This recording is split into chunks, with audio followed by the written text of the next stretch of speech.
She has decided to join and partner up with OnlyFans. Now, this is interesting because she's claiming that she is not going to do adult content. Now, I understand, I guess there is some content on there that's not adult based, but public relations, perception, that is a...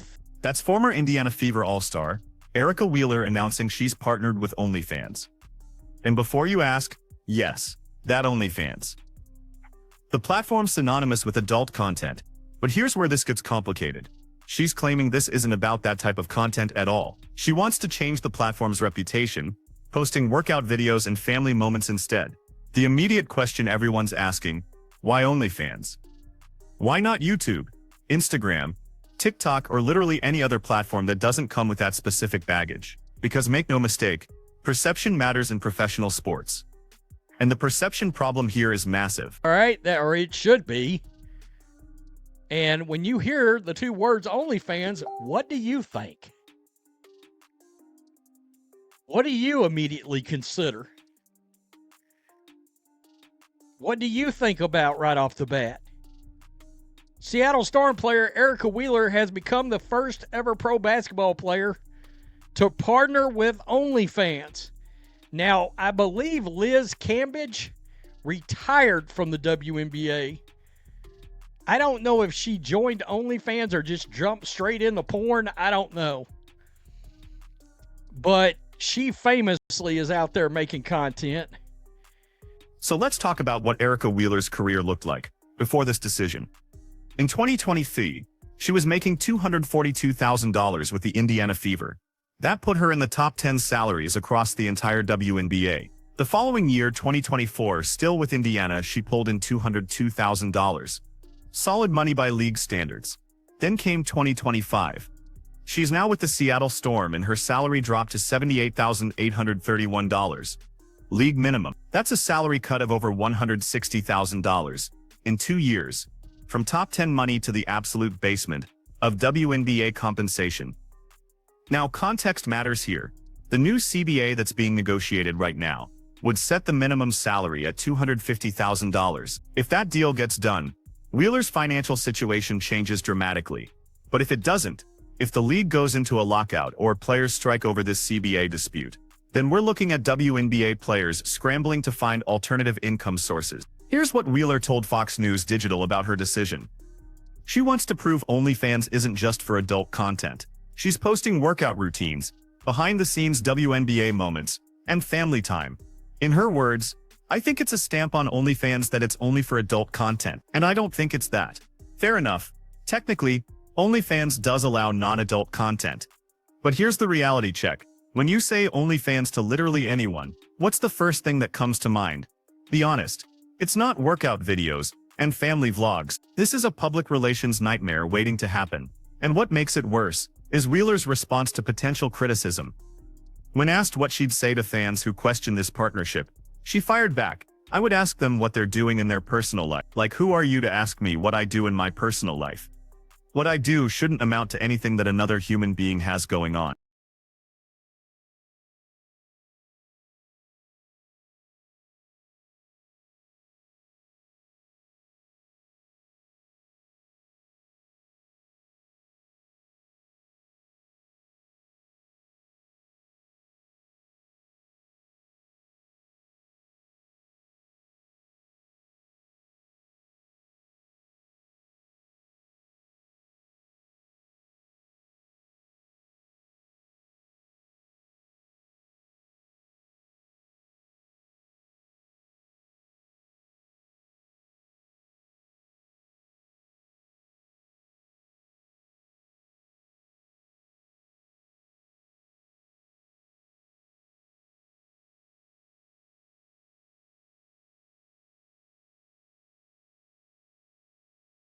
Let's pause on that response for a second, because this is where Wheeler's logic breaks down completely. She's simultaneously saying two contradictory things. On one hand, she wants to publicly partner with OnlyFans to change its reputation. That's a public statement, a public business decision. promoted through media interviews. On the other hand, she's telling fans it's her personal life and none of their business. You can't have it both ways. If you're making a public partnership announcement, doing interviews about it, and promoting it as some kind of mission to rebrand a platform, then it's not personal anymore. It's public. It's business. And fans absolutely have the right to form opinions about public business decisions. But then she goes further. She says, half the time these fans are sitting on their couch watching TV, doing nothing with themselves, and probably making $50,000 to $60,000 a year. Why should I care about their opinions? It means nothing to me. That's a direct attack on the fan base. The same fans who supported her during her time in Indiana. The same fans who helped drive the attendance and viewership that justifies WNBA salaries in the first place. Now let's look at the actual numbers from her OnlyFans presence. Because this is where reality hits hard. Wheeler has been on the platform for 4 months. In that time, she's posted 10 videos. Those 10 videos have accumulated a combined 16 views total. Not 16,000, not 1,600, 16 views. She's received 20 total likes across all her content. Think about that for a moment. A former WNBA All-Star, someone who played significant minutes for the Indiana Fever during their historic 2024 season with Caitlin Clark, can only generate 16 views in 4 months on a platform she's supposedly partnering with to revolutionize its image. For comparison, if she had launched a YouTube channel with that same content, workout videos, family moments, behind-the-scenes WNBA footage, she would have gotten thousands of views just from the Fever connection alone. The Indiana fan base is massive, engaged and hungry for content, but instead she chose OnlyFans, and the engagement is essentially non-existent. Wheeler claims she has no specific goals in terms of subscribers or metrics. She's focused on changing the platform's reputation, and she's confident other WNBA players will follow her lead. When asked about other players joining OnlyFans, she said, "The announcements will come soon. You'll find out real soon. It's a 1,000% probability, 1,000% probability that other WNBA players are about to announce OnlyFans partnerships." Let that sink in for a minute. This is happening right as the WNBA Players Association is in critical CBA negotiations with league owners. The meeting that could determine whether the league operates smoothly or enters a work stoppage is happening this week. And in the middle of these negotiations about salary minimums, revenue sharing, and the financial future of women's basketball, we've got a veteran player publicly partnering with OnlyFans and predicting more will follow. The optics of this are catastrophic. Here's what makes this entire situation so frustrating. Erica Wheeler is right about one thing. WNBA players deserve better compensation. The salary drop she experienced from $242,000 to $78,000 is brutal. That's a legitimate financial hardship for someone who's dedicated their career to professional basketball. And yes, athletes should be able to pursue additional income streams. Nobody's arguing against that. The problem isn't that Wheeler wants to make extra money. The problem is the platform she chose and the way she's defending that choice.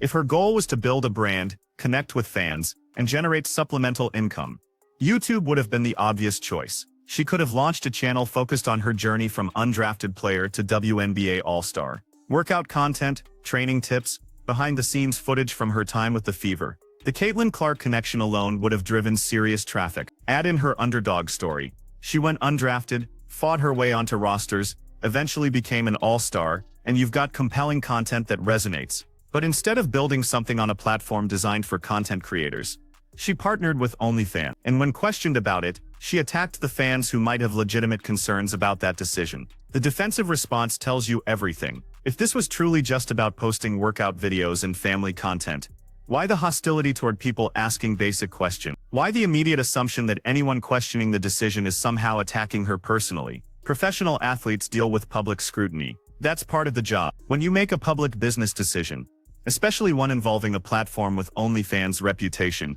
you're going to get questions. Responding with "Who are you to judge me?"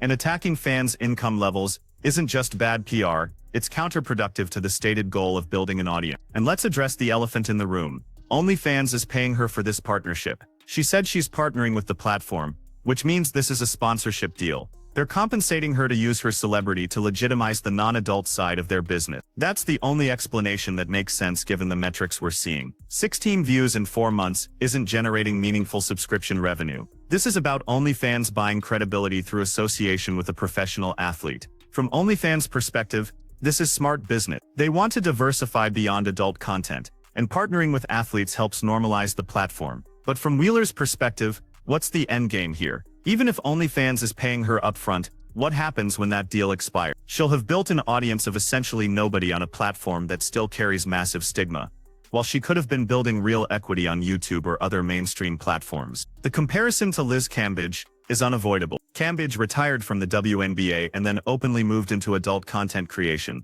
Whether you agree with that choice or not, at least it was honest. She wasn't claiming to be revolutionizing anything or changing perception. She made a decision about how to monetize her platform post-basketball, and she owned it completely. Wheeler's approach feels like trying to have it both ways. Partner with OnlyFans, but insist it's not about what OnlyFans is known for. Make it a public business decision, but claim it's personal when people ask questions. Attack the fans for having opinions, while simultaneously trying to build a fan base on a subscription platform. The timing couldn't be worse for the WNBA as a whole. The league is trying to negotiate a CBA that would significantly increase player compensation. The minimum salary going from $78,000 to $250,000 would be transformative for players like Wheeler. But those negotiations are happening against the backdrop of questions about the league's actual financial health, attendance numbers, and long-term viability. And now you've got a veteran player partnering with OnlyFans and suggesting more players will follow. What message does that send to potential sponsors,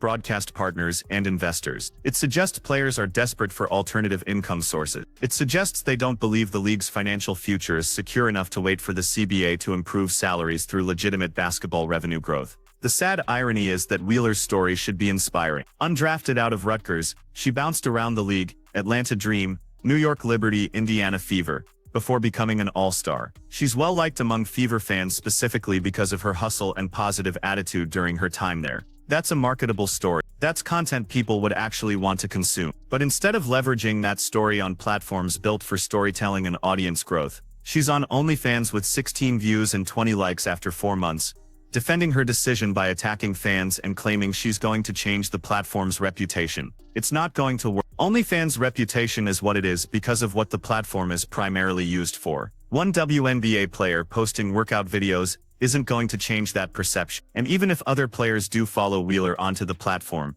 that's not going to fundamentally alter what OnlyFans represents in the public consciousness. What this really represents is a failure of financial planning and brand strategy. If Wheeler needed additional income after her salary dropped, there were better options: coaching clinics, basketball camps, brand partnerships with sports apparel companies, speaking engagements, actual content creation on monetizable platforms. All of those would have enhanced her brand rather than creating controversy. So here's the question for Erica Wheeler and any other WNBA players considering following her lead.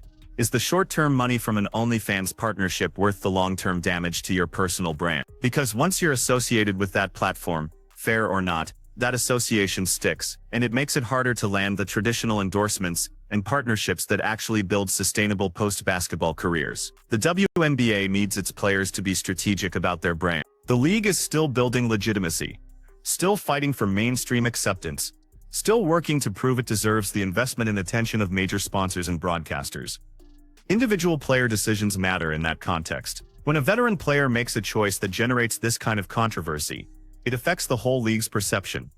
Wheeler's right that fans making $50,000 or $60,000 a year shouldn't dictate her financial decisions. But those fans are the ones buying tickets, watching games, buying jerseys, and creating the economic ecosystem that makes professional women's basketball possible. Dismissing their opinions as irrelevant because they make less money than you do is short-sighted at best and actively destructive at worst. The bottom line: Erica Wheeler partnered with OnlyFans, claims it's to post non-adult content and change the platform's reputation, has generated almost zero engagement after 4 months, and responds to criticism by attacking fans. That's not a winning strategy for building a brand, growing an audience, or helping the WNBA's broader image during critical CBA negotiations. If you're a WNBA player looking at this situation and thinking about following Wheeler to OnlyFans, ask yourself one question: what's the actual upside here? Because from where I'm sitting, the downside risk to your brand significantly outweighs whatever short-term money might be on the table. Build your platform the right way, on platforms designed for the content you want to create, and respect the fans who make your career possible. What do you think? Is Erica Wheeler making a smart business move here, or is this a massive miscalculation? Drop your thoughts in the comments, and let me know if you think other WNBA players are really about to follow her onto OnlyFans. If you found this analysis valuable, Hit that like button and subscribe for more honest WNBA coverage. Because as this league navigates critical decisions about its future, we need to talk about these things honestly, even when it's uncomfortable.